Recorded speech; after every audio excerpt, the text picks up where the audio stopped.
Dá para vocês botarem uma...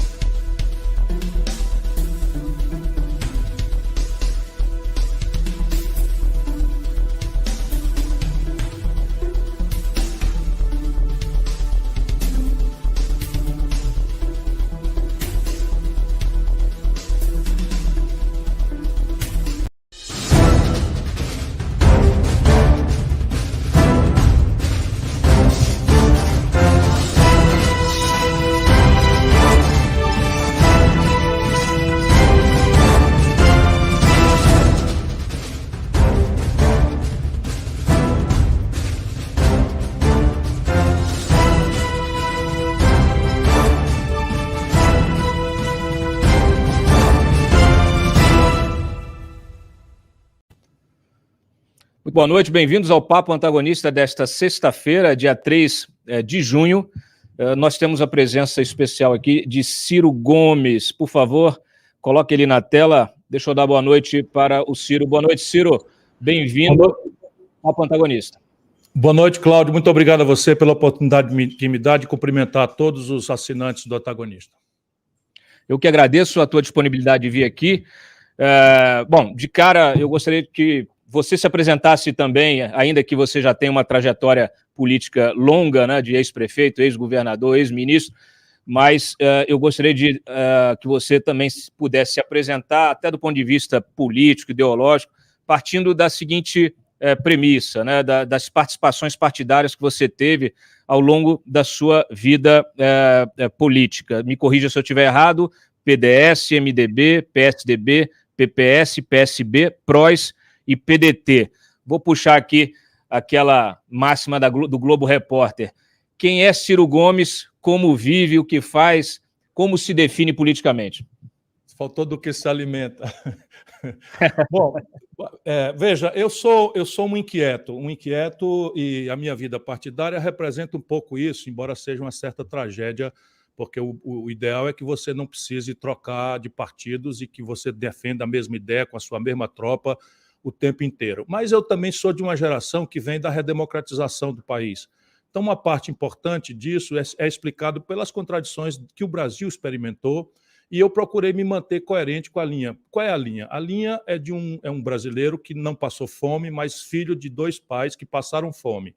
Meu pai, um cearense, que teve que ir embora pela implosão da renda da sua família aqui, queria estudar, foi embora para o Rio de Janeiro, e minha mãe perdeu o pai aos 10 anos de idade e também passou fome. Ali viraram professores pelo concurso público da rede estadual de São Paulo, e por essa razão, sendo criado em Sobral, no interior do Ceará, e eu fui na Simp Pindamonhangaba. Curiosamente, o mesmo médico ginecologista, o mesmo parteiro que fez o meu parto, fez o do Geraldo Alckmin, para você ver como a paróquia é pequena. Enfim, e vindo para o Ceará, eu fui educado na escola pública a maior parte do meu tempo, e eu acho que vem daí a minha convicção de que o Brasil precisa desesperadamente de uma política que seja comprometida com promover o desenvolvimento do país. Nós restauramos a democracia do Brasil, eu tive militância desde o movimento estudantil nisso, mas a democracia de lá para cá tem fracassado em oferecer ao nosso povo um regime de oportunidades. Me mantive íntegro, quer dizer, são 40 anos de vida pública, essas experiências todas que o amigo já relatou, nunca respondi a nenhum inquérito, nenhum processo, nem sequer para ser absolvido, que nada mais é do que a minha obrigação, mas num país em que a corrupção virou um elemento central dos modelos de poder dos dois candidatos mais mencionados nas pesquisas, eu tenho que recuperar isso para me apresentar ao povo brasileiro. Muito bem. Você tem o seu programa de governo, aliás, é um programa que tem sido combatido, tem sido ridicularizado até por militantes do Lula, por militantes do Bolsonaro, mas, de fato, você é o único que traz uma proposta para o debate, né? O Lula está fugindo dos debates, o Bolsonaro, idem. E agora a gente acabou de subir no site a informação aqui em primeira mão do Wilson Lima, dizendo que ele também não vai às sabatinas, que são as entrevistas com os veículos de comunicação.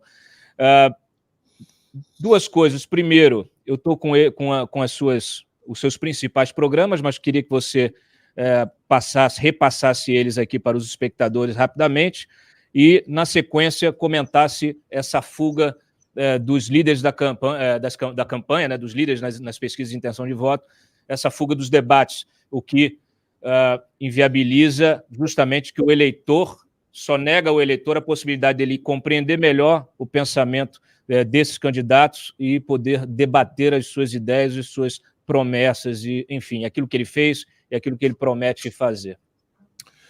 Cláudio, eu sustento que a complexidade da crise brasileira, a profundidade dessa crise, que é a mais grave da história do país, e a renitência dela no tempo, né? O lulopetismo quer fazer de conta que essa crise nasceu com o Bolsonaro, e o Bolsonaro certamente não sabe o que fazer com ela e tem agravado, mas essa crise foi produzida ancestralmente ali pelo modelo econômico que o Lula e a Dilma praticaram, que na verdade copiaram do Fernando Henrique num cenário internacional que vai mudando, e quando o cenário internacional é francamente favorável, parece uma ilusão de que o Brasil vai bem, Fernando Henrique / reeleição.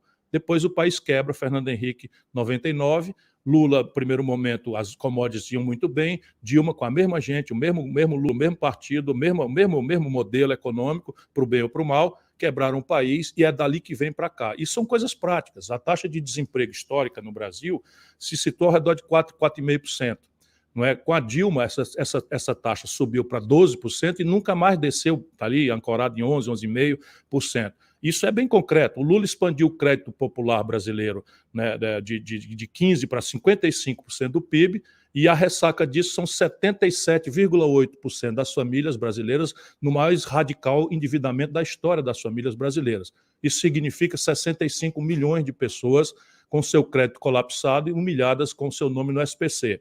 Mas também do lado empresarial, nós temos hoje 6 milhões, o maior recorde de empresas inadimplentes no Serasa da história do capitalismo brasileiro, o que, evidentemente, vai explicando, não é, por que se a gente não discutir isto, não debater isto, nós não vamos achar nem remotamente as causas disso. Então, a minha ideia é que essa crise é tão grave, tão profunda e tão renitente, que nós não vamos sair dela com esse espontaneísmo personalista, sabe, do salvador da pátria, ou piormente, desorientando a população num debate de fascistas contra comunistas, como se nós estivéssemos ali nas antecedências da Segunda Guerra Mundial. Isso é absolutamente ridículo, para não dizer criminoso.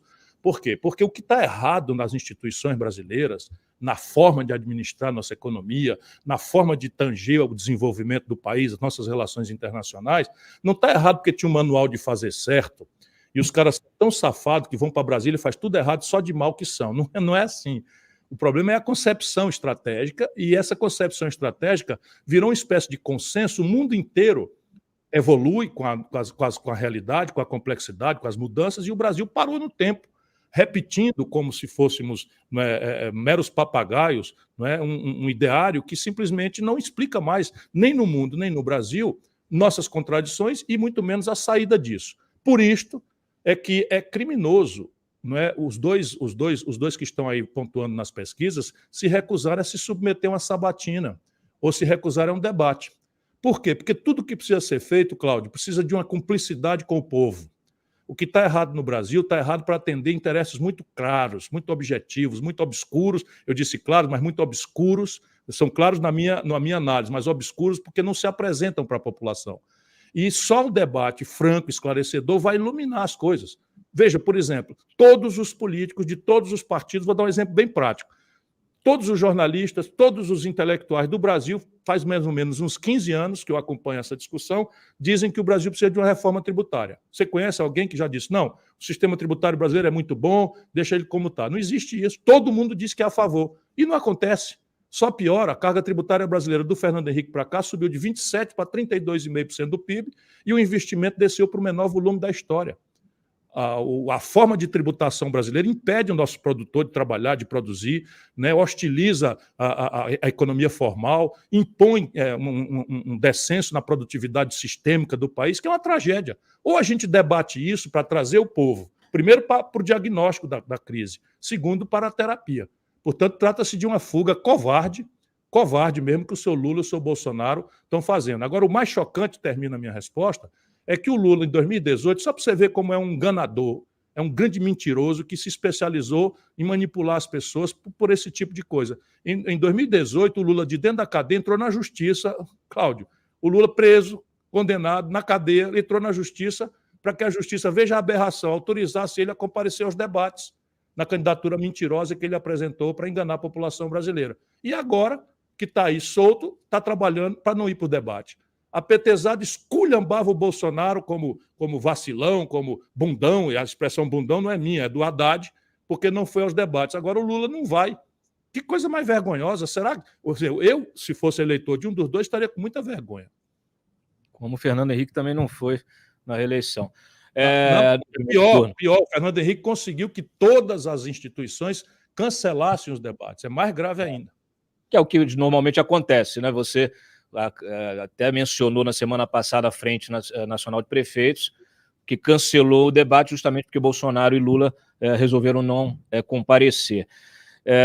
Eu quero explorar um pouquinho as tuas propostas aqui. Você fala, você mencionou até agora a história que é uma coisa que você colocou já na campanha de 2018, você está na 4ª tentativa, que é essa coisa de tirar 60 milhões de brasileiros do SPC. Tá? Eu tive a curiosidade de buscar aqui o SPC, o Serasa, né? Na verdade aqui o SPC, Serasa, pessoal que está com a ficha suja aí de dívida, e assim, eles evoluíram muito, né, nessas renegociações. Então, de fato, hoje temos aqui quase 65 milhões de brasileiros inadimplentes, e o Serasa, por exemplo, anunciou aqui um feirão que renegocia até 99%, com até 99% de desconto as dívidas dessas pessoas. Aí, mais de 33 milhões de dívidas, né, valores que chegam a casa de 260 bilhões. O que você propõe para além do que já é feito aqui, já que eles estão aqui fazendo com desconto de 99%? O que eu proponho é financiar a parte que o Serasa remanescer do desconto que dá. E eu felicito você, porque nenhum jornalista tinha até agora me ajudado a esclarecer as pessoas de que esse tipo de desconto acontece sistematicamente no Brasil. Então, os leilões do Serasa são basicamente isso. Quem comparece para comparecer. E veja, isso não é uma caridade, isso é uma coisa que o mercado faz por duas razões. Primeiro, esses valores médios estão inflados por juro de mora, juros sobre juro, correção monetária, multa, taxa de permanência. Então, o desconto aí é boa parte em cima de encargos que não oneram o principal, ou que permaneceram o principal. E, de qualquer forma, a taxa de retorno é quase nenhuma. Então, quando você dá um desconto de 90%, vamos supor que o desconto seja de 90%, como a gente faz aqui no Ceará sistematicamente, todo mês, não é? Você consegue que 10% apenas do valor devido remaneça para pagar. Qual é o problema brasileiro hoje? Nós temos 5 milhões de pessoas no desalento, que é como o IBGE chama aqueles que desistiram de procurar emprego. Temos 13 milhões de pessoas desempregadas, em números redondos, e temos algo ao redor de 50, 47 milhões de pessoas na informalidade, com a renda média tendente ao menor valor da história e o salário mínimo como elemento tipificador dessa depressão na renda do povo, com o pior poder de compra dos últimos 16 anos. Então, veja, as pessoas estão fazendo a opção de pagar a conta do crediário ou comer. Então, de pagar o aluguel ou comer, de pagar a conta de energia ou comer, e comprar remédio ou comer. E isso, então, inviabiliza a negociação, por isso que, apesar do Serasa fazer esse desconto, as pessoas não têm o remanescente. Qual é o novo? O que é que eu ofereço, além do que está aí? É um programa em que a Caixa Econômica e o Banco do Brasil vão financiar a partir de um leilão reverso. Deixa eu explicar o que é. A gente anuncia, o Banco do Brasil e a Caixa Econômica, mas os bancos regionais, Banco do Nordeste, o Banrisul, etc., também entram, e a iniciativa privada, querendo, também entra.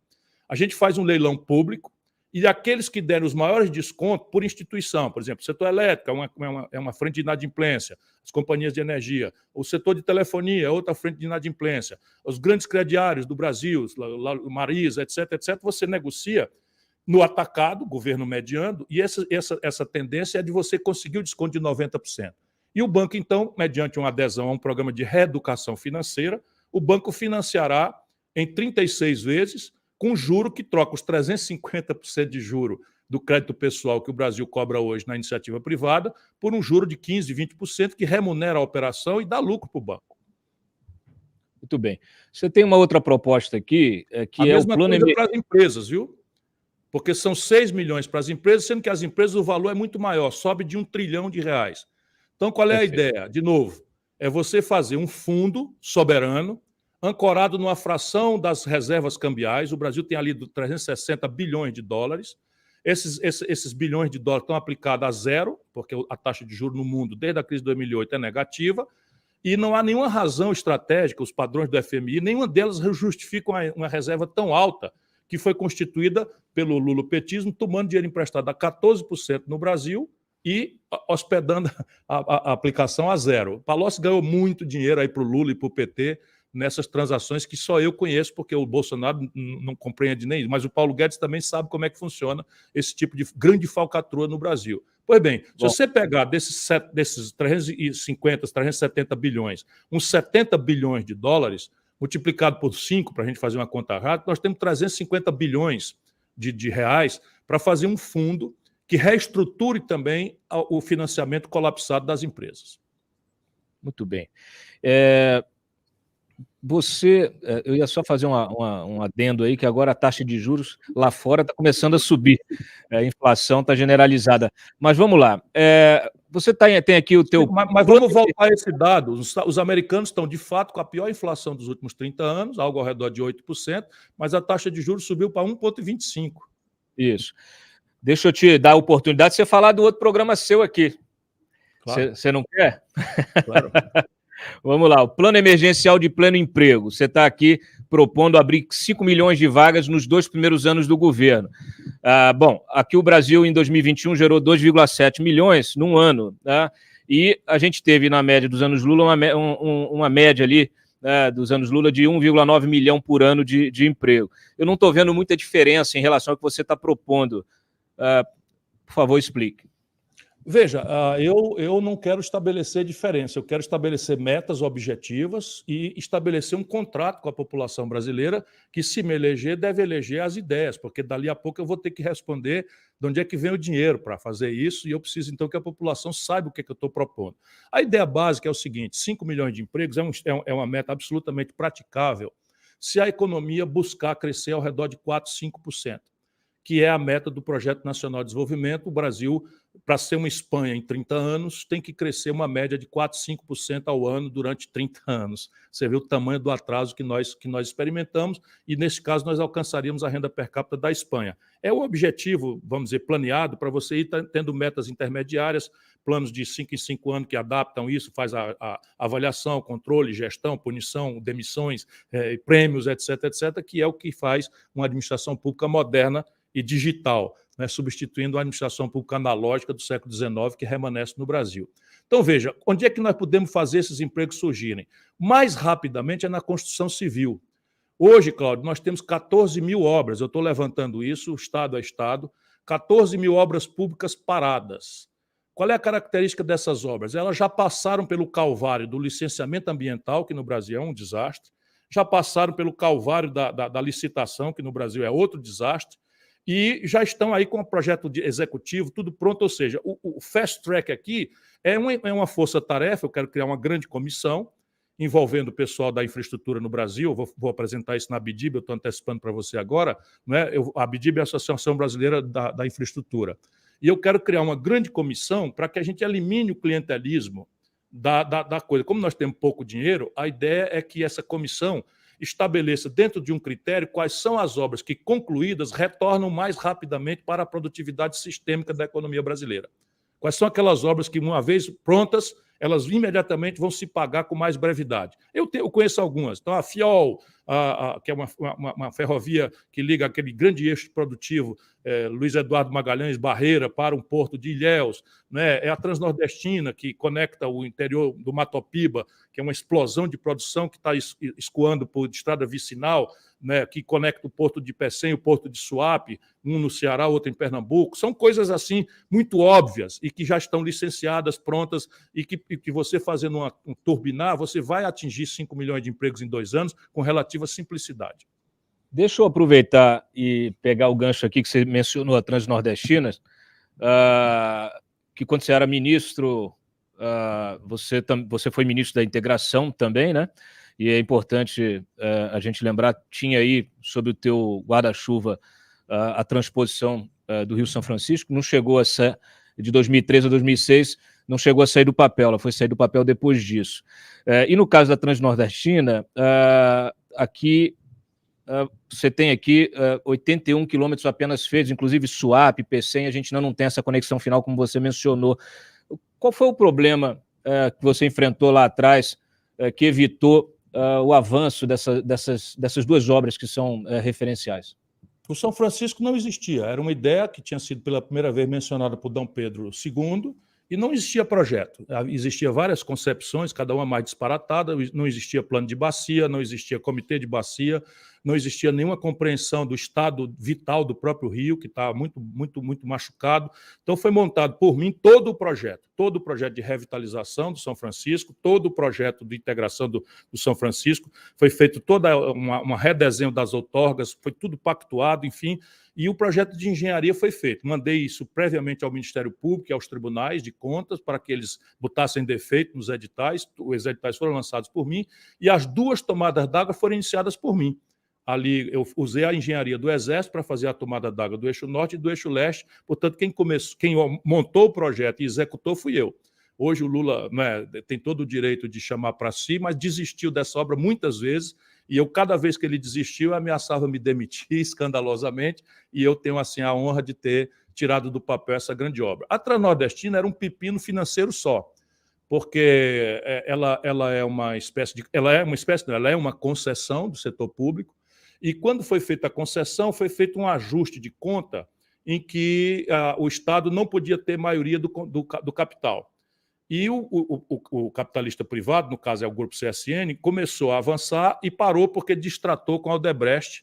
E, enfim, estava um pepino grande. Eu também desenrolei esse pepino todo e ela só voltou a ser executada depois. Eu já tinha saído do governo há 6 anos, só para ter clareza. Eu fui trabalhar no Grupo CSN e administrei essa obra. Chegamos a avançar 1 quilômetro por dia. Me defina o Lula e o Bolsonaro em uma palavra, uma para cada um. Só não pode usar titã, porque o Tarcísio já usou. O Lula é um grande enganador. O Lula é um grande enganador. E o Bolsonaro é um Belzebu ignorante, sabe? São dois demagogos muito perigosos para o Brasil.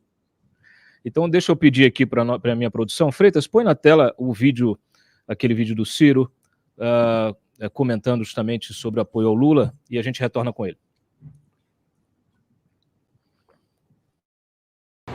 Sobre isso eu já conversei, tem 1 milhão de gente trabalhando em intriga, né? O que eu posso dizer é que faz 16 anos que eu ajudo o Lula, né? E eu espero que possamos continuar trabalhando pelo Brasil juntos.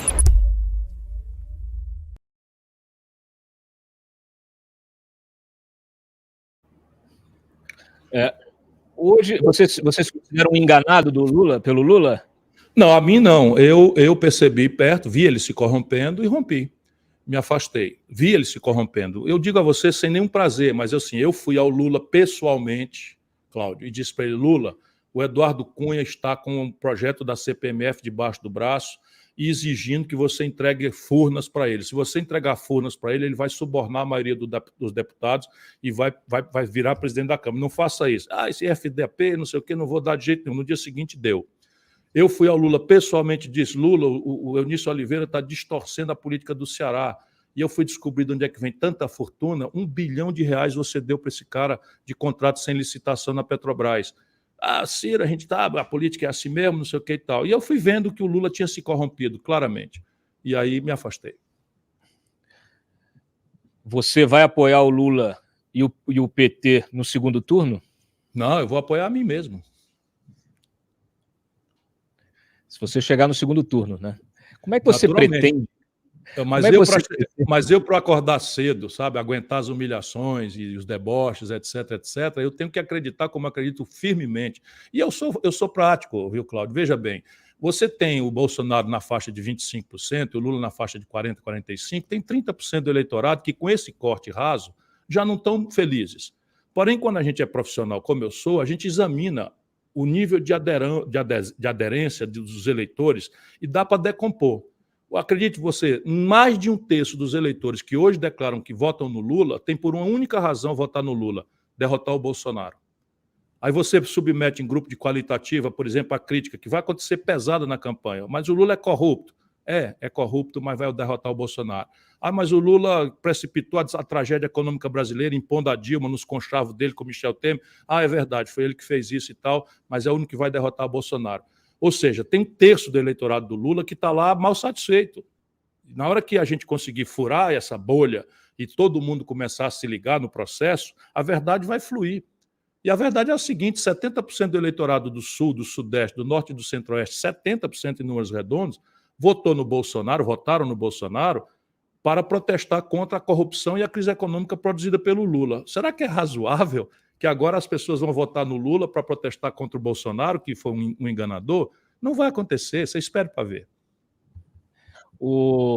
A gente saiu notícia essa semana, o Thiago Leifert foi questionado, aquele apresentador da Globo, foi questionado se colocasse uma arma na cabeça dele para decidir, você vota no Lula ou no Bolsonaro lá no segundo turno.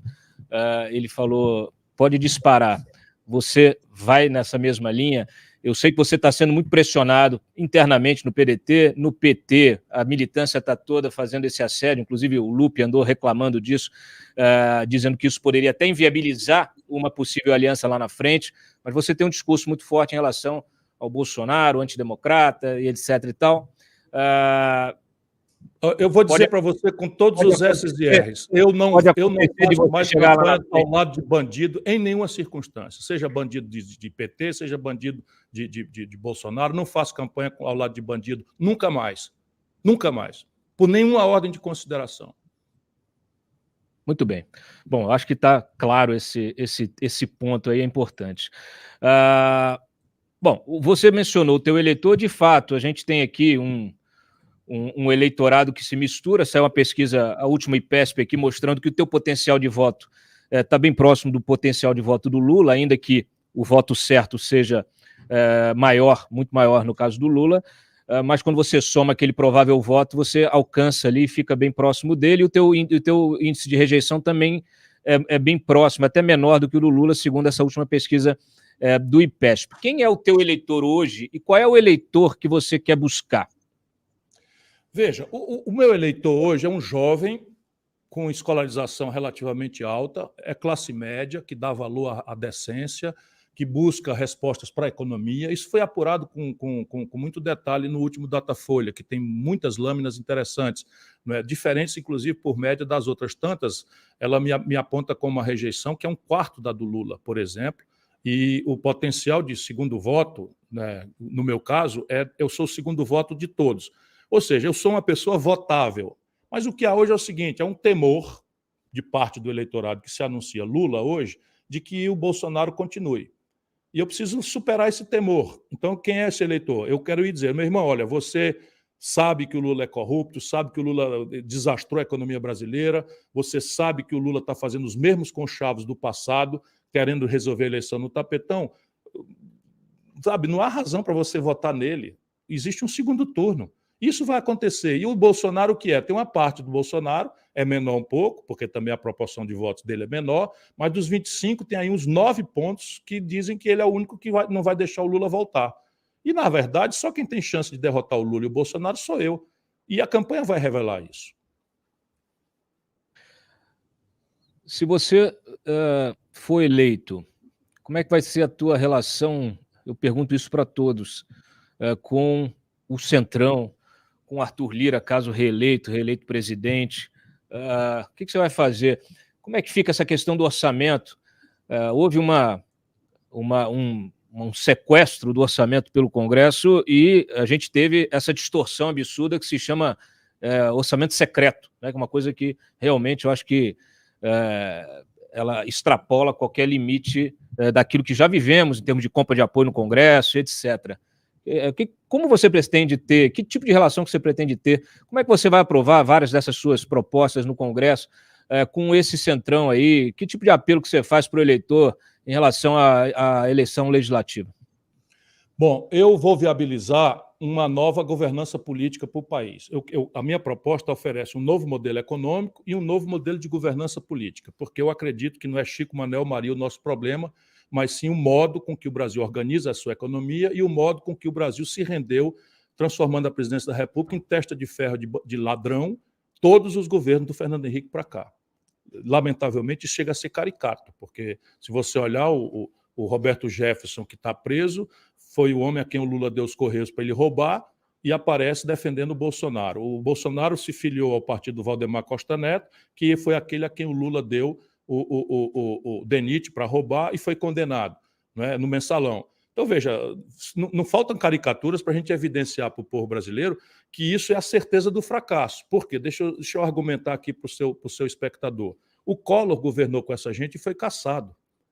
Vamos lá, da redemocratização para cá. O Fernando Henrique governou com essa gente, está aí a crise do PSDB, nunca mais ganhou uma eleição nacional no Brasil, né? Depois o Lula governou com essa gente e foi parar na cadeia.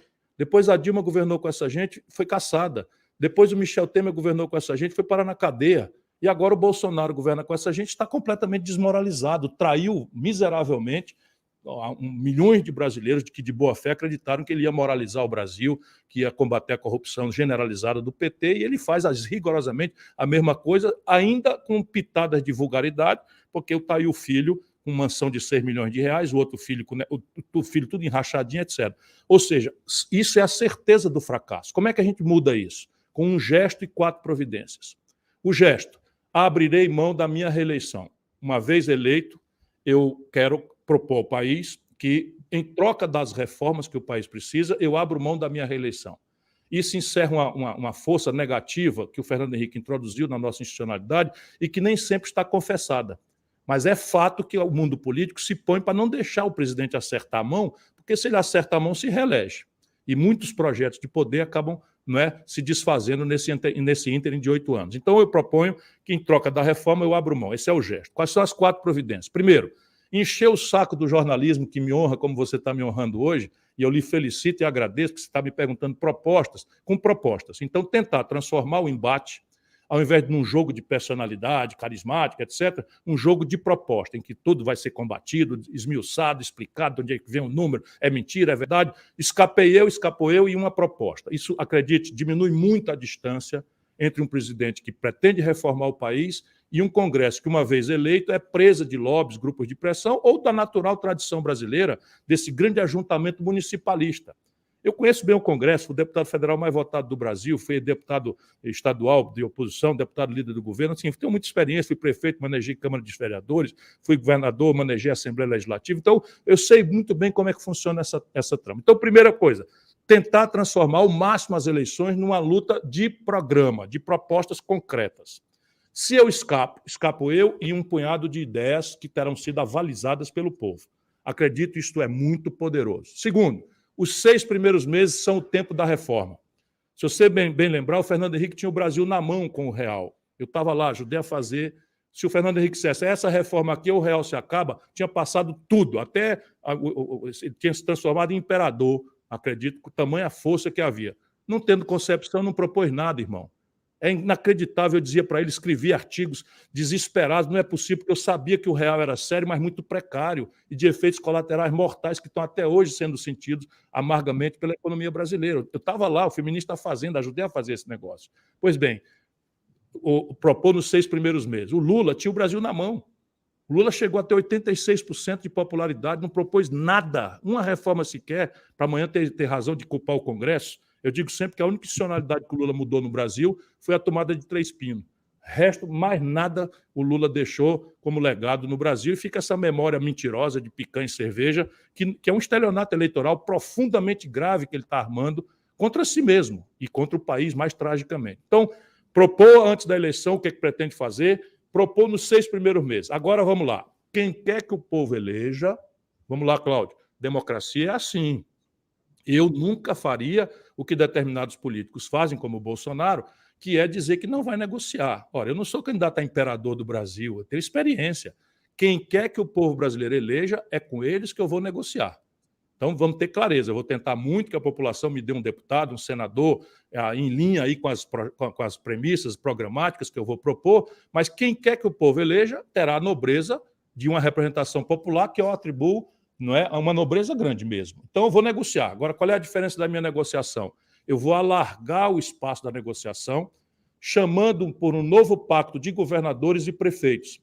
Hoje, a federação está liquidada, Cláudio, liquidada. 23 dos 27 estados brasileiros estão ilíquidos, sabe, com a lei de responsabilidade, o nível de inadimplência aqui, São Paulo, liminar para não pagar dívida, Minas Gerais... A federação nunca existiu de fato, né? A nossa federação sempre foi mambembe, né? Nunca destruir. Mas... Então, qual é a minha ideia? Restaurar o Pacto Federativo em linha com a orientação da Constituição de 88, e a chave aqui é a reestruturação do passivo dos estados.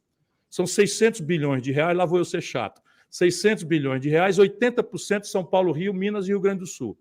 Eu quero, para mim, o lugar histórico do presidente que vai libertar esses grandes estados brasileiros da asfixia de Brasília, mas isso também vai valer para todos os estados, desde que governadores e prefeitos, que serão beneficiados por esse novo desenho do Pacto Federativo, venham em mediação da reforma, porque isso aí só será possível com a viabilização da reforma. Portanto, propor antes, propor nos 6 primeiros meses, negociar com os deputados, porém com a mediação de governadores e prefeitos, e, por fim, com base na Constituição brasileira, nós, o que persistir de impasse, e apenas o que persistir de impasse, vamos acertar um acordo para mandar isso direto a voto popular, plebiscitos e referendos.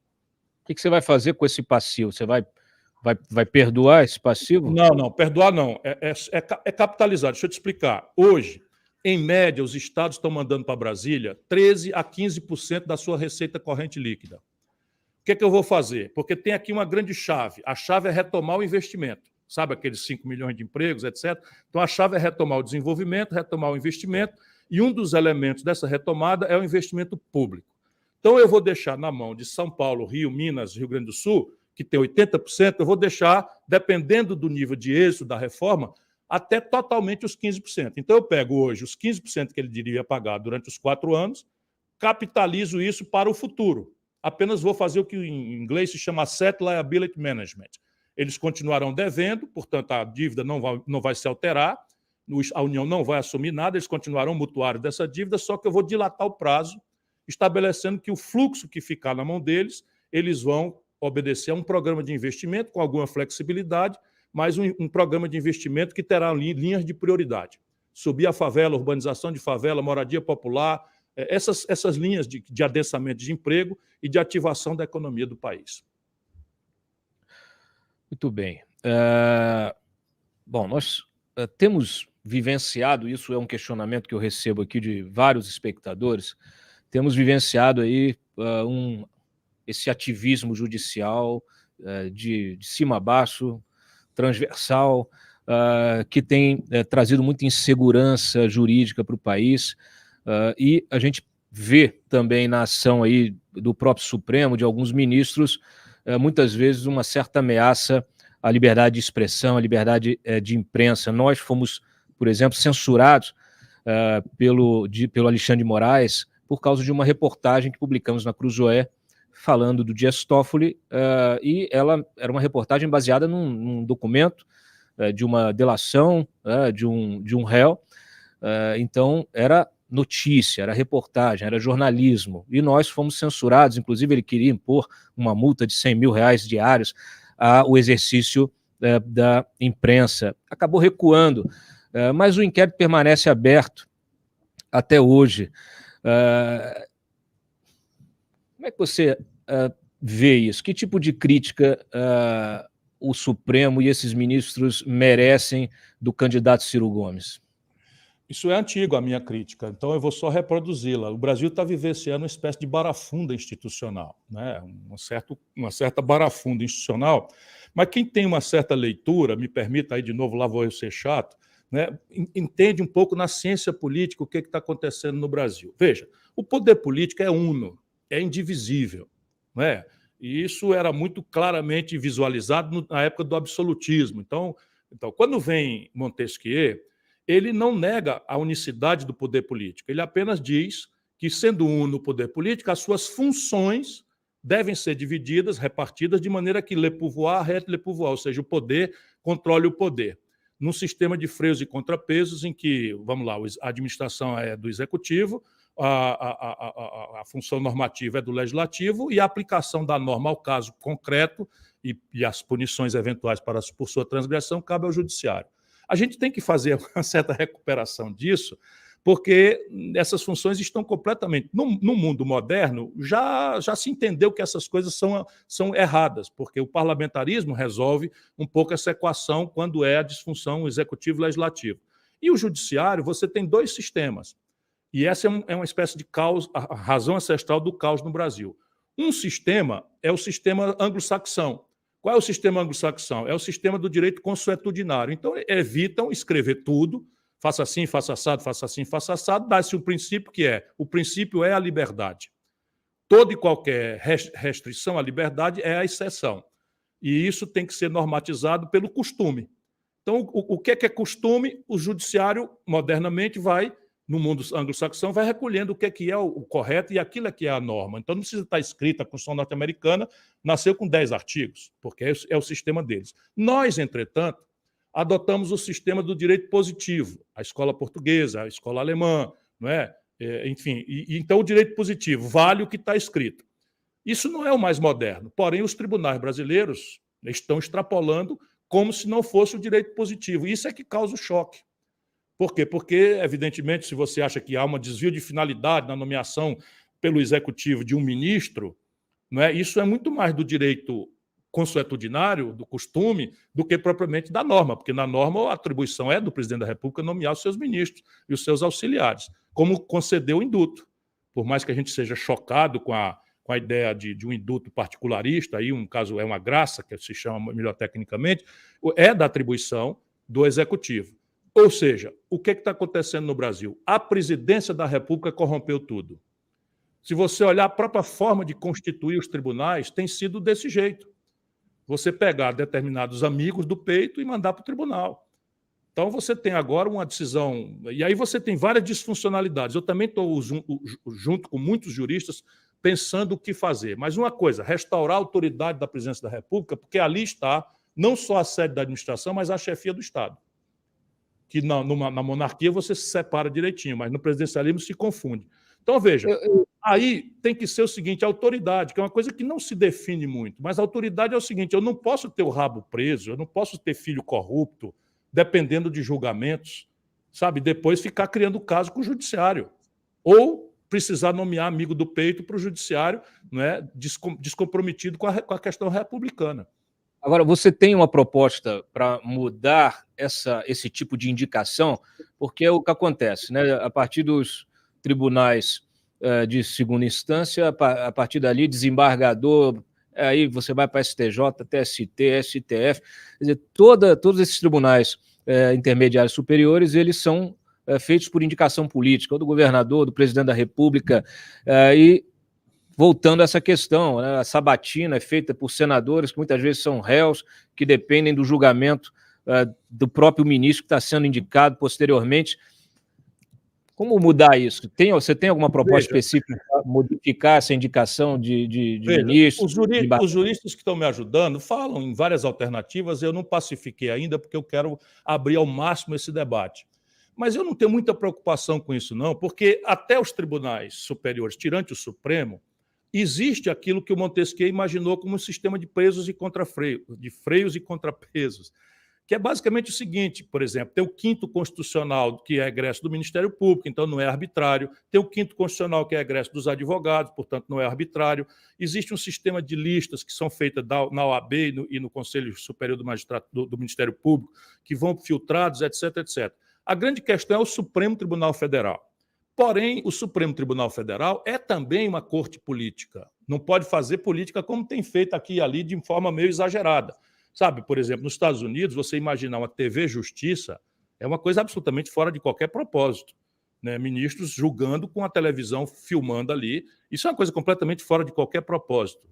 Ministro dando entrevista em jornais, dando opiniões sobre assuntos que ainda daqui a pouco podem, como todos, podem chegar à jurisdição deles. Mas isso é o seguinte... Ministro ligando para réu, para político... É constrangedor. É constrangedor. Negociando PEC, negociando interesses do judiciário em conversas em hangares. É extremamente constrangedor. Extremamente constrangedor. Você acha que o velho Rui já dizia que é o poder que mais tem faltado à República. Pois é, você é um crítico da Lava Jato por excessos que tenham Deixa eu cometido só te ali. falar, na campanha de 2018, naquela barafunda toda, eu falei que nós precisamos devolver cada um dos poderes às suas respectivas caixinhas. Que é pensando nos organogramas, aquela caixinha que a gente organiza e tal, foi uma barafunda no Brasil, porque uma certa imprensa também adora isso. Porque tem o ministro como fonte, sabe, vaza coisa de julgamento para o repórter especial do Jornal Nacional. Isso tudo é uma certa baderna, porque o Estado brasileiro apodreceu a partir da presidência da República. Eu queria continuar nesse tema, porque aí eu te pergunto, esse exemplo, esse mau exemplo que o STF passa como cúpula do judiciário, isso você acha que contamina as instâncias inferiores aí? Veja, sem dúvida, na minha opinião. Deixa eu só lhe repor historicamente, eu fui um entusiasta da Lava Jato. Eu virei um crítico na sequência, mas eu fui entusiasta da Lava Jato, porque, Cláudio, eu vivo denunciando essa gente. E pela primeira vez eu vi essa gente respondendo, sabe, por processos. Eu fui processado pelo Eduardo Cunha, chamei de Eduardo Cunha de ladrão ali, da tribuna da Câmara, porque eu sei que ele é ladrão. E ele era ladrão impune, mandava e desmandava na Câmara dos Deputados. O meu irmão denunciou isso, a Dilma não deixou nem ele descer da tribuna, já estava solidária com o Eduardo Cunha, percebe? E o Lula disse que nunca ninguém tinha avisado a ele, eu denunciei publicamente. Então eu vi o Eduardo Cunha respondendo, eu denunciei o Michel Temer, eu vi o Michel Temer respondendo, percebe? Eu denunciei o Gedel, vi o Gedel respondendo, portanto, a Lava Jato era muito importante para o Brasil. Mas eu comecei a perceber, porque eu conheço bem o Brasil, sabe, que havia ali uma espécie de exagero da imprensa, muita gravata borboleta, muita homenagem, foram essas expressões. E eu vi, opa, estão botando o boi no mato, estão botando a caça a perder. Por quê? Porque eu conheço o Brasil, sabe, a Operação Satyagraha, a Operação Castelo de Areia e tal. Quando você chega num certo limite da elite brasileira, a corrupção deixa de ser um fato para denunciar para ser um elemento de poder real da elite brasileira.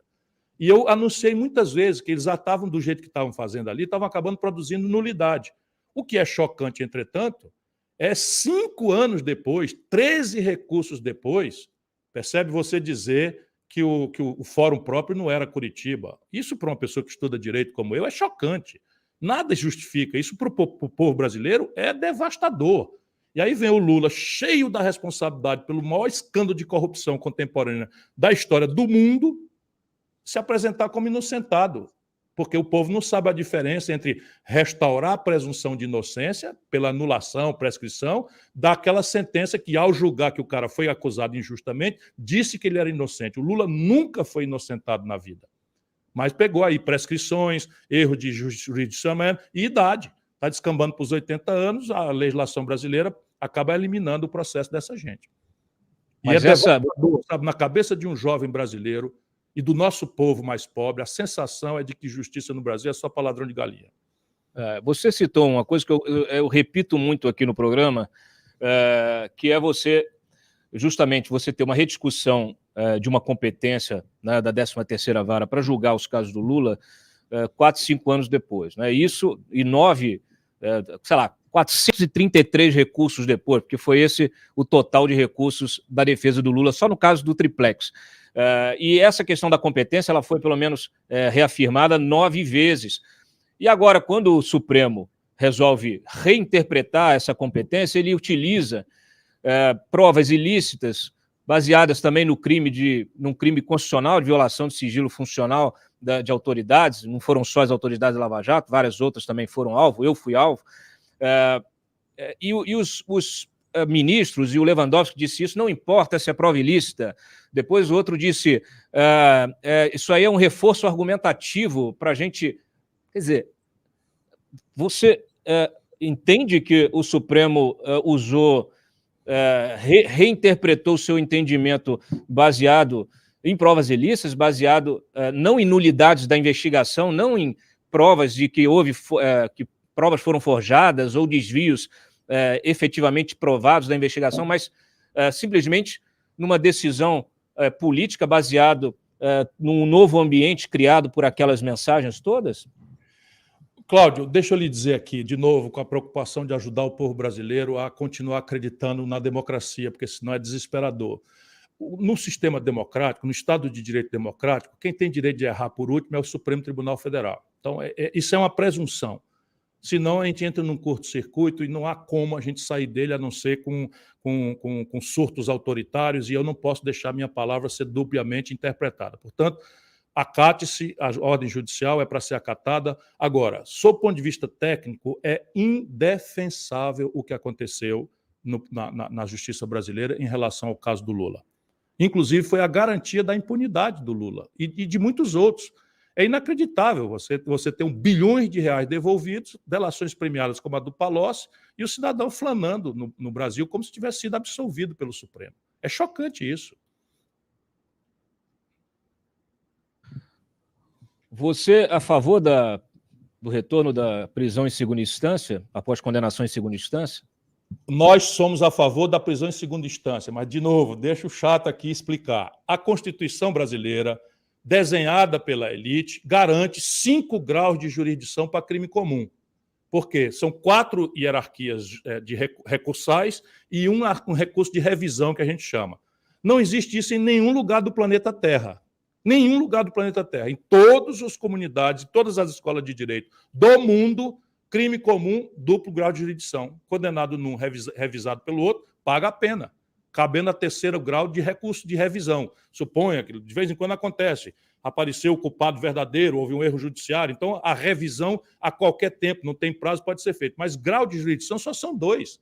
O que a gente, entretanto, não pode fazer? É indo ou voltando de novo o erro judiciário.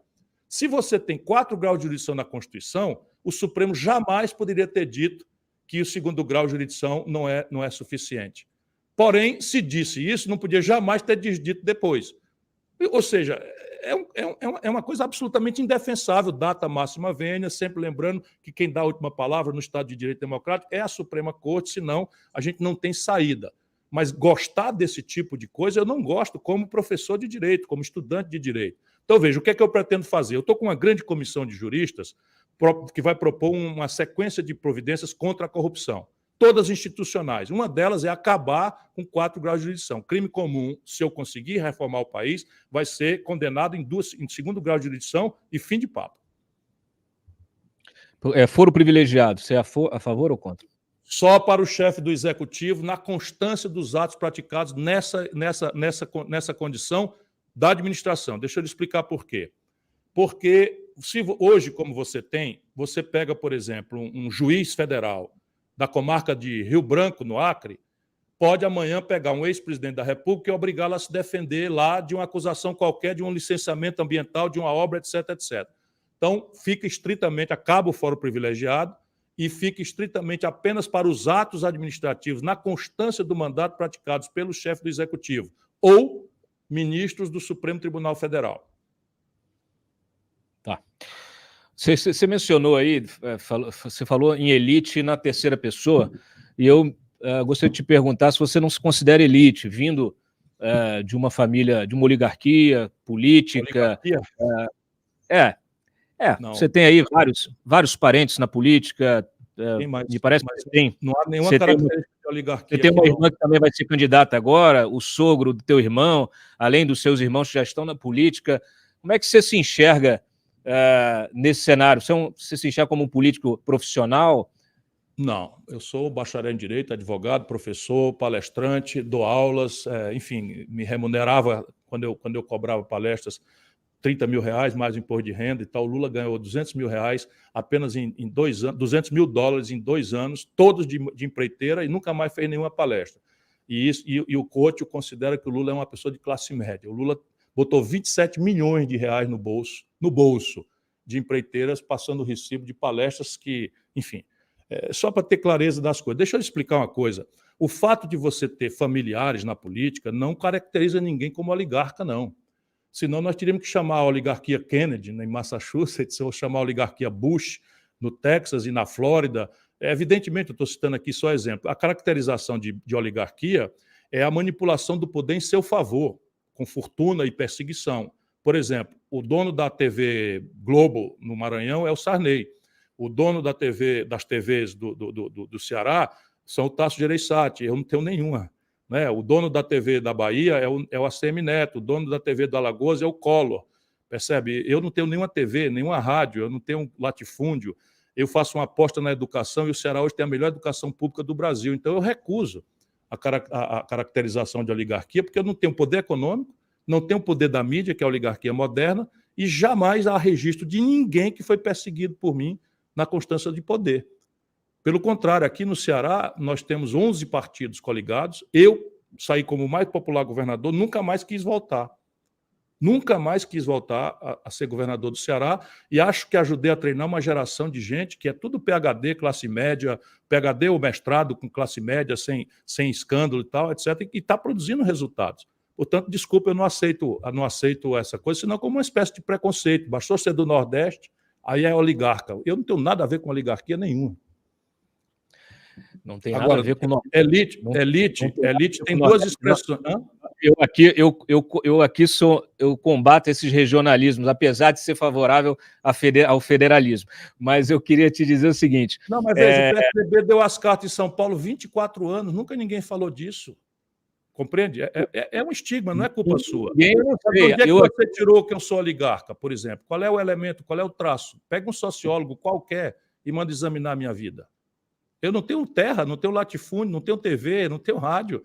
Percebe? Sou de classe média, média mesmo. Meu patrimônio é 1/20 do Lula. E tendo heranças, meu pai e minha mãe morreram e me deixaram a pequena herança. Aqui é importante que você tenha oportunidade... Não, claro, não estou me ofendendo, não. Eu estou agradecendo a oportunidade de dizer que eu não sou nem de longe oligarca. Deixa eu te perguntar, você citou o Tasso, e a gente tem acompanhado essas articulações para a campanha da Simone, e surgiu aí uma informação aí de bastidor, boatos, etc., uma possível conversa. Você pretende conversar com a Simone, ainda que não seja para a configuração de uma chapa única, ou que seja? Você pretende estabelecer algum tipo de diálogo ou você vai permanecer lá no teu canto, no PDT? Aqui e acolá, eu e a senadora Simone mandamos um zapzinho um para o outro. Então, é a primeira vez que eu estou falando também em público isso, para não devassar, mas não é nada de entendimento, de acordo, porque eu sou candidato, se o PDT homologa a minha candidatura na hora própria, isso é um protocolo que eu tenho que respeitar como uma pessoa que respeita a lei, não é porque é necessário, não é porque é fácil.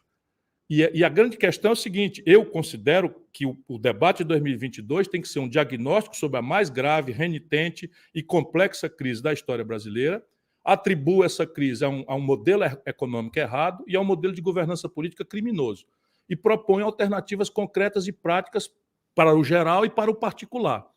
Políticas específicas, estou dando a cara para bater no sistema tributário com começo, meio e fim, tem um sistema previdenciário proposto com as transições, quanto é que custa, de onde é que vem o dinheiro, não é? Estabelecer metas objetivas de colocar a criançada em escola em tempo integral, como nós estamos fazendo para 60% do alunado de ensino médio no Ceará, em escola em tempo integral, percebe, a maior parte dela profissionalizante, com estágio remunerado pelo governo. Enfim, estou dizendo de onde é que vem o dinheiro, cortando renúncias fiscais, etc, etc. A rigor, eu não sei o que a senadora Simone pensa de todos esses gravíssimos assuntos do país. Acho que ela é uma boa pessoa, nunca deixei de dizer isso, em público e para ela, mas para mim ela é uma grande incógnita. O que ela pensa sobre as coisas do Brasil? E segundo, o PMDB vai dar a ela mesma a candidatura? Porque o que eu tenho visto acontecer aqui, mais perto de mim, Eunício Oliveira, Renan Calheiros, a turma da quadrilhona do lulopetismo, está todo mundo contra a candidatura dela. Combustível, a gente está vivendo esse drama, né, dos aumentos, temos visto o governo tentando criar regras para impedir o aumento, para impedir o reajuste, aí, a equiparação do preço ao preço internacional, ou tentar congelar, aumentar o prazo de reajuste através de uma média. Estamos vendo discussão sobre subsídio, sobre uma forma de compensação. Como é que você enxerga esse debate dos combustíveis? O que você faria hoje se você estivesse no lugar do Bolsonaro? De novo, o modelo econômico, Cláudio, o modelo econômico. Se você olhar a radiografia, esqueça ideologia, esqueça, sabe, prioridade, o que é que você acha subjetivamente, e dê uma olhadinha assim, o que está disfuncional na política de preço da Petrobras. O que está disfuncional? É o lucro. O lucro das petroleiras, eu costumo pesquisar, é entre 6,5% e 7%, da Petrobras é 38%. Por que essa disfuncionalidade trágica está acontecendo? Está acontecendo porque a Petrobras é um monopólio. Então, até nos manuais de capitalismo, o maior inimigo do capitalismo é o monopólio. Quando se dá um monopólio, ou os órgãos de defesa da concorrência atuam, no caso brasileiro, o CAD é uma brincadeirinha de criança, não atua para nada, ou o governo administra os preços. Isso é uma coisa óbvia. No caso da Petrobras, claramente a disfuncionalidade é essa. Então, se eu for o presidente do Brasil, algum dia, eu tomo uma providência que vai ser o seguinte: a Petrobras vai cobrar do povo brasileiro os seus custos de produção, mais uma rentabilidade em linha com as melhores práticas internacionais e fim de papo. E fim de papo. Isso significa, na prática, deixa eu lhe dizer aqui, o custo estrito sensu do barril de petróleo no Brasil hoje é um dos mais baratos do mundo, pelo extraordinário ganho de escala do pré-sal, pela eficiência da engenharia da Petrobras. Enfim, nós estamos tirando um barril de petróleo do pré-sal por $10. Quando você encavala todas as etapas, refino, transporte, lucros, tributos, etc., etc., não chega a $30. O que a Petrobras faz? Abandona essa estrutura de $30, ali a partir do governo Michel Temer, e refere o preço por uma política chamada PPI, Política de Paridade de Importação, de preço de importação. Então, a ideia é que, ao invés de eu quebrar o monopólio da Petrobras, abrindo o investimento, que está aberto e ninguém faz. Porque nós estamos numa encruzilhada. Ninguém vai mais fazer refino de petróleo para derivados de combustíveis. Por quê? Porque dentro de 15, 20 anos os combustíveis fósseis serão banidos da humanidade.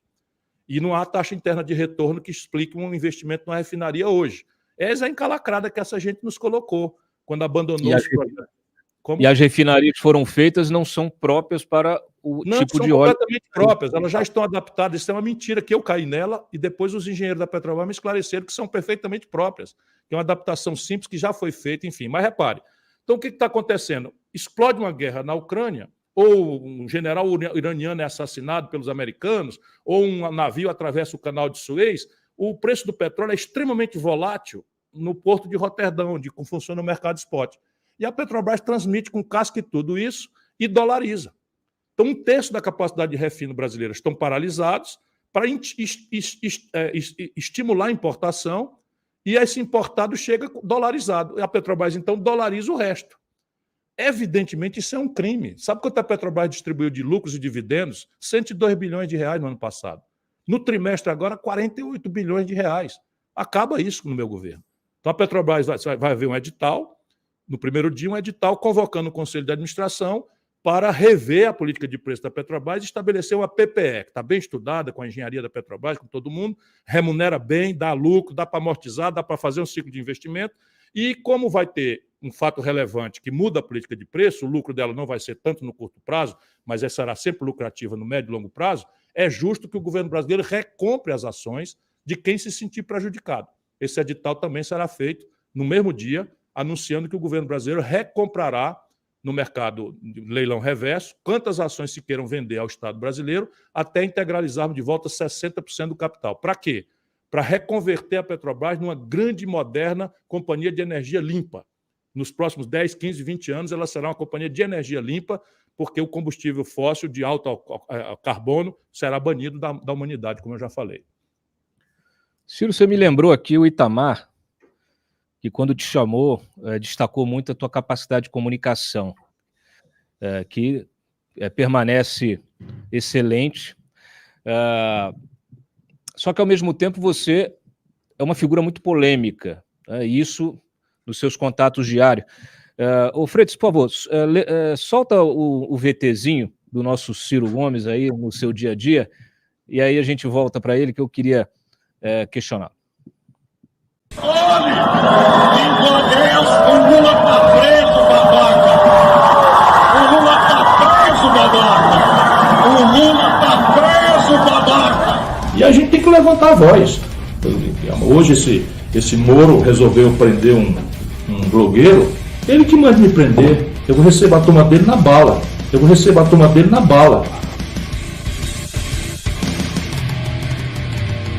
Roubou tua mãe ou comeu ela? Não, meu filho. Bolsonaro não! Bolsonaro! Aí, arrumando briga de Ramaninho, ó. Esse é o cara que quer pra presidente aí, ó. Esse é o cara que quer pra presidente aí, ó. Olha, esculhambando o cara, ó. Desumanos e grosseiros.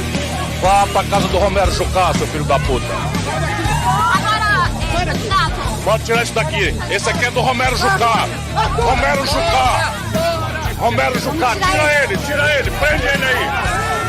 A casa dos outros aqui, eu tô fora. Fascista, vamos circular. Circular, cada um vai dentro da sua casa. Cada um procura a sua casa.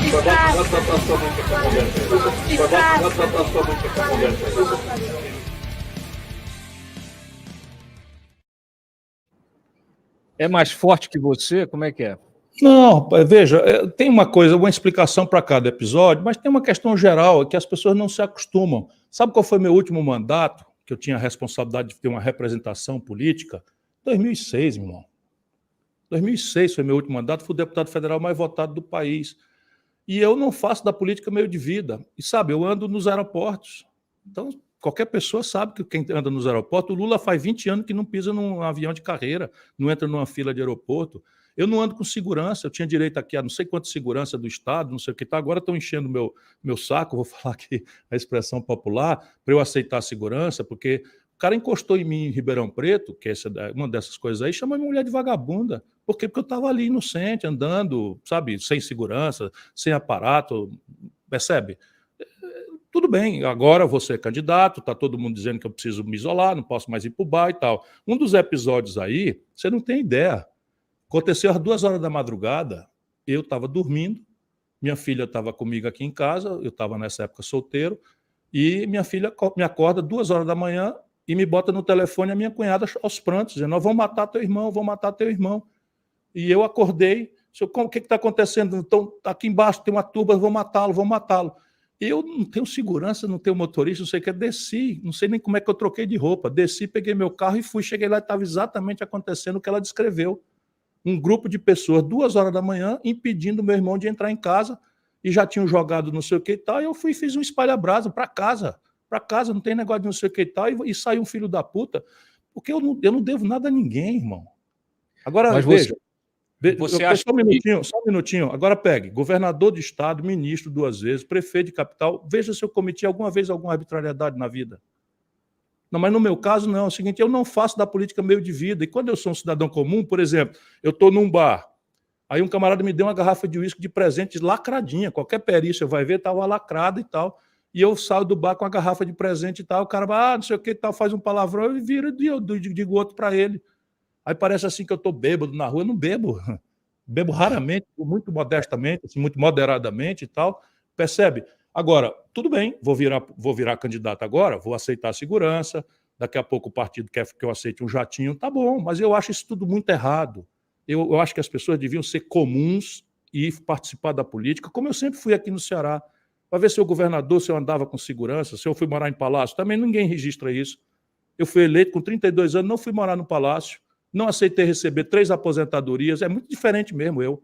3 aposentadorias, ex-deputado, ex-prefeito, ex-governador, recusei, nunca aceitei receber porque considerava imoral e achava que não devia contar para não parecer que eu fiz isso para ganhar imagem. Minha mulher que me convenceu de contar, eu ganharia hoje R$100 mil por mês em números redondos. Eu sou diferente, sou mesmo diferente. Você acha que o teu temperamento prejudica na hora de você compor politicamente com outras lideranças? Não. O que me impede de fazer composição com as outras forças no Brasil são as minhas ideias. Não tem nada a ver com o meu temperamento. A esmagadora maioria desses quadros políticos brasileiros eu conheço e sou amigo. Sabe o Bolsonaro, atual presidente do Brasil, foi meu colega, deputado federal. Ia na minha sala me consultar as bobagens dele e tal, não sei o que e tal. E dali eu vi que ele roubava dinheiro da gasolina, roubava dinheiro de funcionário fantasma, percebe? O Ciro Nogueira, esse que é ministro-chefe da Casa Civil, meu chapa, meu amigo. E por aí vai, eu sou amigo de todo mundo. Conheço todo mundo, todos eles me conhecem bastante bem. Pergunta para o Kassab em que ele votou lá em 2002. Percebe? O problema é o seguinte, o que eu represento no Brasil hoje? Eu represento um penetra, sabe, de uma festa que quer obrigar todo mundo a aceitar 2 pessoas cuja percepção de mundo é a apologia da ignorância, 2 pessoas que aceitam que a corrupção é um elemento legítimo da centralidade do modelo de poder deles, e eu estou contra isso. Você se define um outsider, mesmo tendo aí mais de 30 anos de política? Não, outsider não, eu sou uma pessoa que tem uma convicção de que o Brasil precisa mudar o modelo econômico e o modelo de governança política. Em relação a essas articulações, né? o eleitor do lado de fora, muitas vezes, ele fica com raiva, né? Então, o eleitor do Moro fica com raiva do eleitor do Lula fica com raiva do eleitor do Bolsonaro, o do Ciro, e por aí vai. Mas quando a gente vai para a política do chão da fábrica, vai nos estados, a gente percebe que é uma grande besteira, né? Você lá no Ceará, vocês estão, o PDT está aliado ao PT, né? Há toda uma construção para se ter uma candidatura dos dois partidos ao governo. De que maneira você explica isso? E que tipo de alerta que você faz para o eleitor, para ele não romper a amizade, não sair no braço na rua, não brigar por causa de político, por causa de política e por causa de político? Bom, eu te agradeço essa ponderação e peço assim que todo brasileiro se proteja. Esse ambiente de ódio, de amigo desfazendo amizade na internet, de família desfazendo relacionamentos por conta de luta política, isso é uma coisa que nós não podemos aceitar. Uma nação assim, madura, uma nação civilizada, uma nação politizada, olha a política com distanciamento, bota um pezinho atrás, obriga que todos os candidatos e candidatas apresentem sua compreensão dos problemas, o que é que pensam em fazer, exige a biografia, de onde é que ele veio, o que é que ele andou fazendo quando teve oportunidades, para ver coerência entre o que fala e o que faz, perguntar de onde veio o dinheiro, se houver essas promessas muito fáceis, muito generosas, ver a que senhor ele quer servir. Isso é o que uma nação deve fazer. E, em qualquer circunstância, fazer isso de forma serena, madura. E essa é a minha tarefa, sabe? Eu tenho que espancar essa polarização odienta para criar no Brasil um ambiente de reconciliação. Reconciliação não significa você estar de acordo com o seu adversário, não. Significa respeitar as ideias diferentes. Quem ganha vai governar e quem perde tem a honrosíssima tarefa de fiscalizar, de cobrar, que é o que eu estou fazendo. Fui candidato, quando aconteceu a vitória do Bolsonaro, todo mundo pode recuperar. Eu cumprimentei o Bolsonaro, desejei felicidade, dei os parabéns, percebe? E o PT o que é que fez?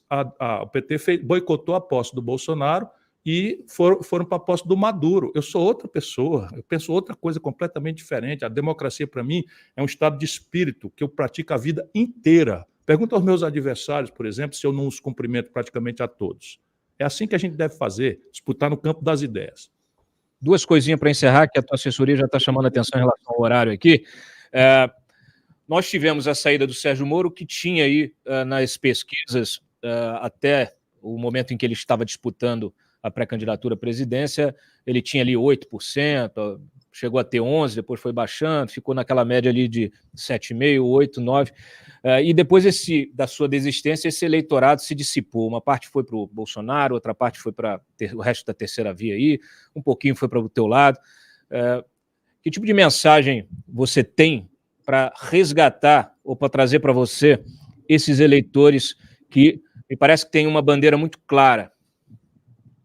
Veja, a bandeira muito clara é essa angústia absolutamente legítima do povo brasileiro que passa uma dificuldade monstruosa com a sensação de que a elite política é toda de ladrões, de corruptos, mergulhada chafurdando no privilégio, chafurdando no conchavo e na roubalheira despudorada e pura, né? E nos elementos simbólicos de luxo, enfim. A minha mensagem é a minha vida. Eu procurei a vida inteira, com meus defeitos, aí já mostraram aí que eu sou uma pessoa comum e tal, nunca cometi arbitrariedade de nenhuma natureza ocupando cargos, mas eu me dou o direito, claro que vou tomar mais cuidado, estou maduro, estou com 64 anos, parte disso eu tinha idade mais coisa, não estou me justificando, mas o que eu tenho é uma vida, 40 anos de vida pública, nunca fui processado, nunca, nem para ser absolvido, nunca, nunca, nunca, nunca, e isso nada mais é do que a minha obrigação, e essa é a minha mensagem. Agora, honradez, decência, não pode ser a única razão para alguém votar em alguém, isso devia ser uma exigência para todos. O que tem que definir mesmo, exigido que todos sejam decentes, é a proposta. Como tirar o Brasil da mais grave, histórica e profunda e renitente crise, porque hoje 70 de cada 100 brasileiros estão ou na informalidade mais selvagem ou no desemprego aberto mais humilhante. 65 milhões de pessoas humilhadas no SPC, dos quais 1 milhão, Cláudio, 1.700.000 garotos. O Lula pega 43 bilhões de reais dos cofres públicos, mete no bolso dos conglomerados de educação privada, nos jatinhos dos quais ele anda, e agora 1.700.000 garotos estão começando a vida com nome sujo no SPC, Isso é o que eu quero mudar no Brasil. Você, quando comentou sobre a Petrobras, surgiram várias perguntas aqui no chat. Olha, fique tranquilo aí que eu tenho mais um tempinho aqui. Pode ficar tranquilo, para mim é um privilégio. Ótimo. A questão que surgiu é, se você for eleito naturalmente, nacionalizar a Petrobras, você vai...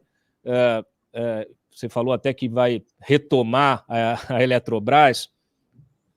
Veja, a forma com que eles estão fazendo é uma coisa extremamente lesiva ao Brasil. Deixa eu explicar para o seu espectador. Privatização é uma ferramenta que deve estar disponível, sem qualquer tipo de preconceito ou interdição ideológica, para a execução de um projeto nacional de desenvolvimento. Dá um exemplo prático. Telebrás. Eu fui a favor. Embraer. Eu ajudei a privatizar a Embraer. Só que o que nós fizemos? O marco regulatório da Embraer, o estatuto dela, preservou para a União uma Golden Share, que é uma ação que dá poder de veto e de orientação estratégica, e preservou no estatuto a obrigação de que o capital permanecesse nacional. Por quê? Porque a Embraer estava fechando.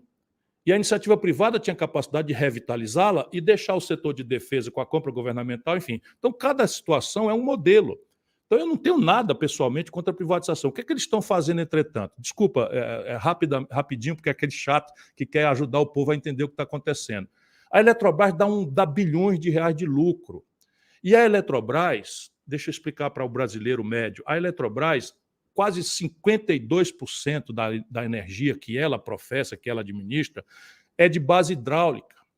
Ou seja, quando você privatiza uma companhia, uma estrutura de eletricidade de base hidráulica, você está violentando um princípio que é universal. Nenhum país do mundo, Cláudio, nenhum país do mundo entrega ao capital privado, muito menos ao capital estrangeiro, o domínio do seu regime de águas. Porque o regime de águas, num país como o nosso, tem uma hierarquia que é constitucional. Por exemplo, o sistema Chesf faz parte da Eletrobras. E o São Francisco hoje tem uma escolha entre quilowatt-hora e água para dessedentação animal, para irrigação e especialmente para uso humano. Então, se nós entregarmos isso ao capital estrangeiro, nós vamos negociar água para abastecimento de Fortaleza ou para o abastecimento, né, de Campina Grande, que é o eixo leste do São Francisco, lá em Xangai. Nenhum país do mundo faz isso. É só isso que eu estou tentando explicar para a pessoa. Petróleo. No mundo do petróleo, meu irmão, é preciso a gente estudar os problemas. 80% do petróleo do mundo são estatais. Apenas 20% do petróleo do mundo são pertencentes a 7 irmãs, a um oligopólio, que respondem aos seus respectivos governos ou, na prática, mandam os seus respectivos governos. Sabe? Os Estados Unidos vão à guerra para proteger suas grandes petroleiras, Iraque, Irã, Síria, não é? Todo canto é uma guerra por petróleo. O Brasil, prodigamente, tem autossuficiência em petróleo. Por que nós vamos sair de 80% da prática da Rússia, da China, da Índia? Não é? A Noruega veio aqui comprar o campo de Carcará como estatal deles.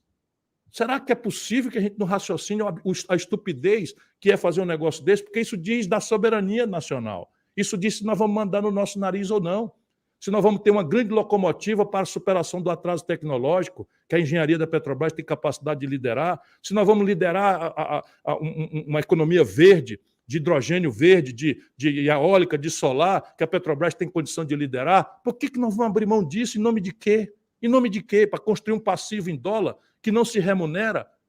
Que é tudo que a gente privatiza aqui, vem capital estrangeiro e nós vamos ter que mandar royalties, dividendos, etc., para o estrangeiro. O Brasil não suporta isso. Mas então, você está falando de segurança energética. Quando segurança você menciona hídrica, que é mais grave. Hídrica e energética. Mas quando a gente está falando da Petrobras, porque esse modelo da Petrobras hoje, que é um modelo híbrido, ele é quase um Frankenstein.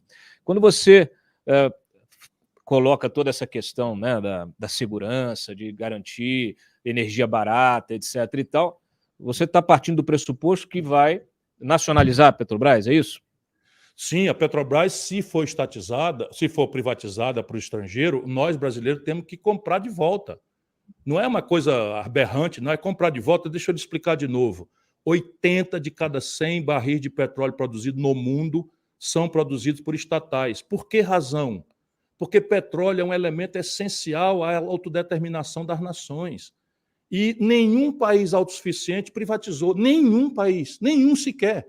Qual é a explicação para o Brasil fazer isso? Agora, veja, O modelo é um Frankenstein, você tem toda a razão. Porque, de novo, enquanto faz conversa fiada de esquerda, o Lula fez a maior entrega do capital privado, do capital não votante da Petrobras aos estrangeiros e ao capitalista privado, enquanto fala papo furado aí de esquerda no Brasil. É um grande estelionato.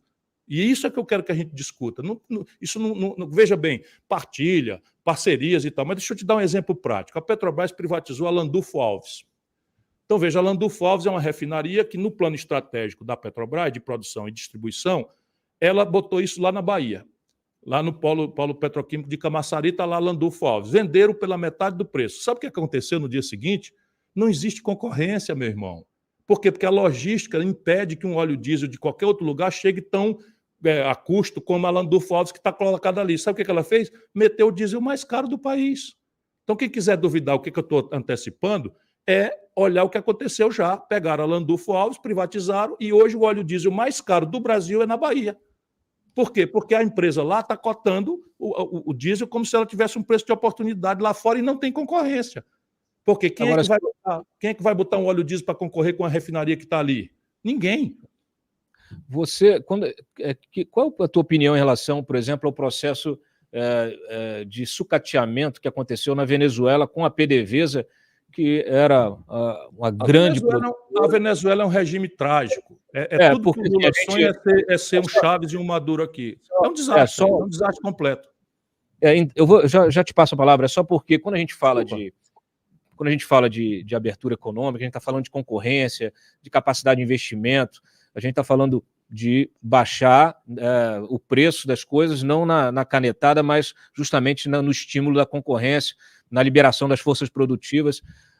Aí quando você defende esse modelo mais estatista, aí sim, me lembra o que aconteceu na Venezuela, que virou um desastre. Então, por favor, você... Não, irmão, deixa eu lhe explicar. No mundo do petróleo, eu vou repetir para você, não existe concorrência.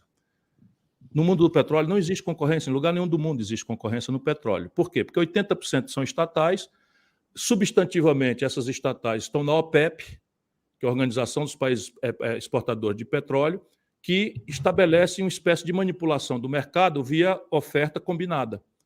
Então, quando você tem uma crise na Ucrânia, não sei o que e tal, a OPEP, em vez de aumentar a produção, segurou para poder aumentar o barril e ganhar em dinheiro em escala. E estão fazendo o quê? Uma reconversão da sua estrutura produtiva, tipo Emirados Árabes, a própria Arábia Saudita, todos eles estão fazendo esse esforço. A Noruega veio comprar o campo de Carcará aqui com o estatal. Comprou por $1,35 o barril, dá vontade de rir para não chorar. E botou isso tudo no fundo soberano que está bombando e garantindo que cada norueguês não seja pobre para o resto da vida. Os noruegueses que nasceram daqui 100 anos já estarão ricos por conta desse fundo. Então, a administração da Petrobras, a tradição brasileira não é essa tradição de roubalheira que o Fernando Henrique e o Lula introduziram nela, não. A tradição da Petrobras é outra, é de uma administração extremamente profissional. Olha o portento tecnológico que ela virou. Olha a capacidade estratégica que ela fez. Olha o desenvolvimento da tecnologia.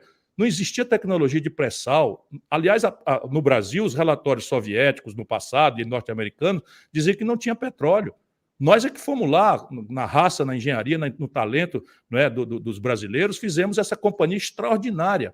E ela é, meu irmão, a única chave que nós temos hoje para a reconversão energética, que é o grande desafio do planeta. Quem vai fazer a reconversão energética no Brasil? A iniciativa privada? Isso nunca aconteceu na história da humanidade. Percebe? Eu não tenho nada contra a iniciativa privada, pelo contrário. A iniciativa privada é um elemento essencial ao êxito civilizatório. Não existe uma única civilização na contemporaneidade do mundo e na história da humanidade que não seja por detrás desse êxito civilizatório a iniciativa privada. Porém, também não existe nenhuma civilização exitosa que não tenha um Estado parceiro na construção dos desafios. Por exemplo, a superação do hiato tecnológico, que o Brasil está defasado. Quem vai pagar isso? A iniciativa privada, espontaneísta? Ora, isso nunca aconteceu na história da humanidade. É isso que eu estou pedindo para as pessoas. Vamos nos livrar, sabe, de interdições ideológicas, vamos usar nossa própria inteligência, vamos olhar as melhores práticas internacionais. Isso é o que a gente deve fazer. Para encerrar, que tipo de ensinamento a gente deveria ter extraído da pandemia? Vai e volta, a gente ainda está sofrendo ali algumas ameaças, mas nós vivemos carência de equipamentos, respiradores, de EPIs e também até de vacina. Ficamos na mão do governo ou dos governos da China, da Índia, até para remédios, para coquetéis, etc. e tal. você extrai que tipo de lição desse processo todo? Eu vou te mandar, Cláudio, uma reflexão que eu fiz numa hora de insônia, você vai ter a oportunidade de ler, para ver que eu tento elaborar as coisas do Brasil com racionalidade, sabe? Eu me protejo ao máximo dessas intoxicações ideológicas que só servem para empulhar o nosso povo. Só serve para isso, para empulhar o nosso povo, ficar uma disputa fascismo contra comunismo, quando o país está passando fome, o país está com esse colapso de energia, o diabo subiu 25% a tarifa de energia aqui no Ceará. Agora, qual foi o insumo brasileiro que cresceu 25% para justificar isso? Tudo ladroeira. Essas agências foram todas apropriadas por esses lobbies, essas corporações. Então, veja, infelizmente eu te mostrei o livro porque eu estou falando há anos, para não dizer décadas, do criminoso processo de desindustrialização que aconteceu no Brasil. Em 1980, Cláudio, o Brasil era 6 vezes o produto industrial da China. Ontem, 1980, 6 vezes. 1/3 do PIB brasileiro era industrial.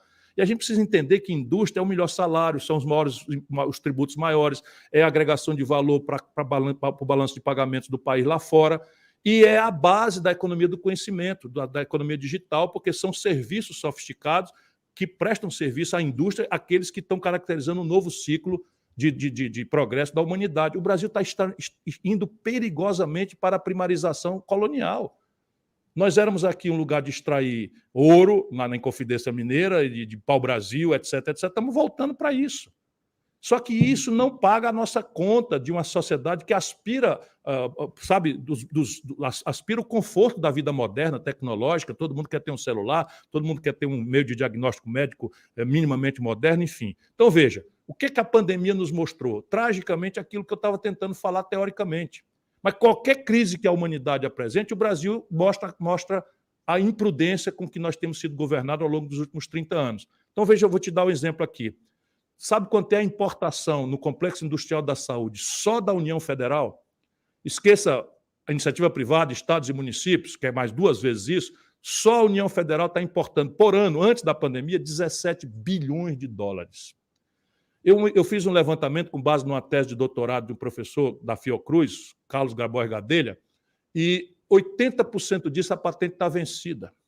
Que você, com uma espécie de copiar-colar, pode agregar uma incubadora de empresa nas estruturas universitárias, e o status de compra governamental de país em desenvolvimento que nós temos na OMC nos permite fazer esse complexo industrial germinar via compra governamental.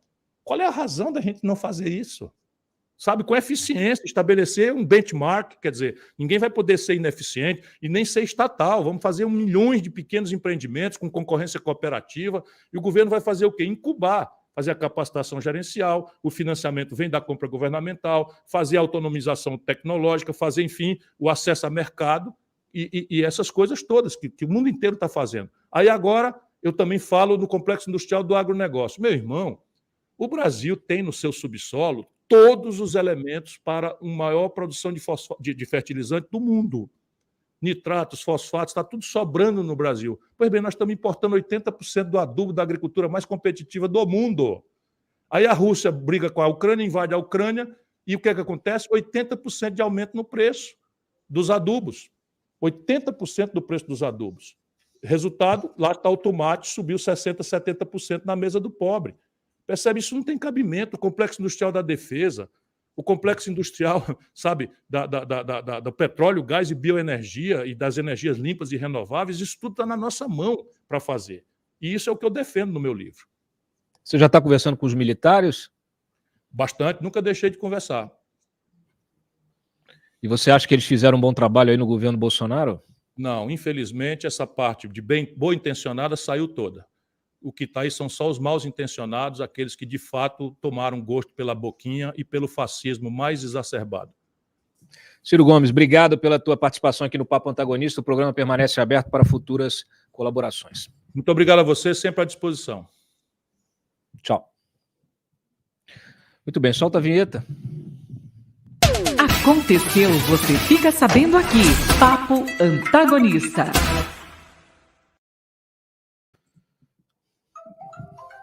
Opa, peraí que... Freitas, põe na tela a Cruzoé. A gente não poderia encerrar o programa sem falar da Cruzoé. que já está com a sua edição na praça. A sua nova edição. Deixa eu puxar aqui, porque eu acabei fechando a pauta. Pode pôr na tela. Põe na tela. Ah, você não achou ainda? Ah, tá bom. Põe, por favor, aí. Assim que possível. Tá bom, olha aí, o Boi da Grana Preta. Reportagem com informações exclusivas, inclusive, dos nossos repórteres Guilherme Mendes e Wilson Lima, falando justamente dessa festa, nessa farra aí de contratos de artistas sertanejos e tal, com prefeituras. A gente tem até informação de artistas sertanejos também bicando lá a Lei Rouanet, que tanto criticam.